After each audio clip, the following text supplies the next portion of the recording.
ঐতিহাসিক নামাজ হয়েছে, আজকে অনেক লোক এসেছে এবং সরকারকে আর্মিকে ধন্যবাদ জানাই, তারা খুব ভালো অ্যারেঞ্জমেন্ট করেছে, পারমিশন দিয়েছে, তার জন্য মিডিয়াকে ধন্যবাদ জানাই, তারা খুব কোঅপারেট করেছে।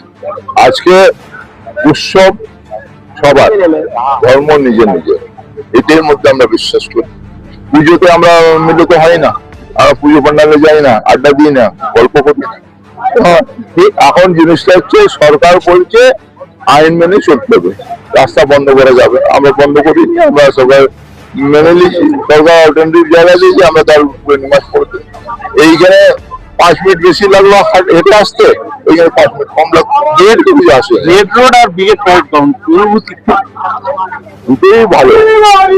ব্রিগেড প্যারেড গ্রাউন্ডে যখন কিছু হয়, বড় হয়, তো এইখান দিয়ে বড় কিছু মেসেজ যাবে সারা বিশ্বকে যে আজকে যারা ইসলাম ধর্ম পালন করেন তারা কিন্তু ঝগড়ার মধ্যে বিশ্বাস করেন না, তারা আইন মেনে চলবার মধ্যে বিশ্বাস করেন এবং আইন মেনেই আজকে এইখানে আমরা সব পারমিশন নিয়ে, আর্মি হোক পুলিশে হোক, সব পারমিশন নিয়ে, গভর্নমেন্টের পারমিশন নিয়ে এখানে করেছি, কোনো সংঘাতে আমরা যাই। এবার যত মানুষ হয়েছে আপনি আশা করছেন যে আগামীবার ডবল হবে?